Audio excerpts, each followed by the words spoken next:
Hello friends, welcome back to our channel. Today మనం hotel స్టైల్లో Puri curry ఏ విధంగా ప్రిపేర్ చేయాలో తెలుసుకుందాం.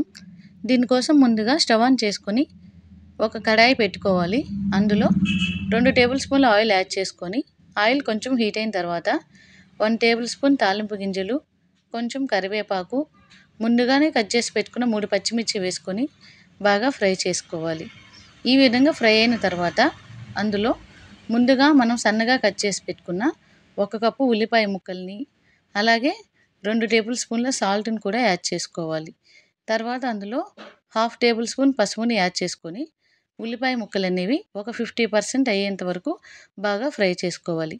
ఈ విధంగా 50% ఫ్రై అయిన తర్వాత అందులో ముందుగానే మనం కట్ చేసి పెట్టుకున్న 1 కప్పు టమాటాలను వేసుకొని మరొక నిమిషం పాటు బాగా ఫ్రై చేసుకొని మూత పెట్టేసుకొని ఒక 10 నిమిషాల పాటు బాగా మగ్గనివ్వాలి.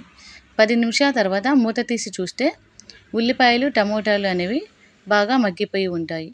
ఆ తర్వాత అందులో మనం ముందుగానే ఉడికించి పెట్టుకున్న 2 మీడియం సైజ్ బంగాళాదుంపల్ని మ్యాష్ చేసుకొని ఒక ప్లేట్లో తీసుకొని పక్కన పెట్టుకోవాలి.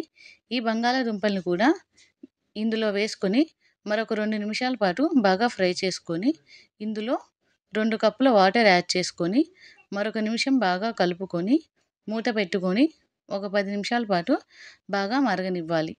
తర్వాత 1 కప్పు తీసుకొని అందులో 2 టేబుల్ స్పూన్ల శనగపిండి, అలాగే కొంచెం వాటర్ యాడ్ చేసుకుంటూ ఉండలు లేకుండా కొంచెం థిక్ బ్యాటర్ లాగా బాగా కలుపుకోవాలి.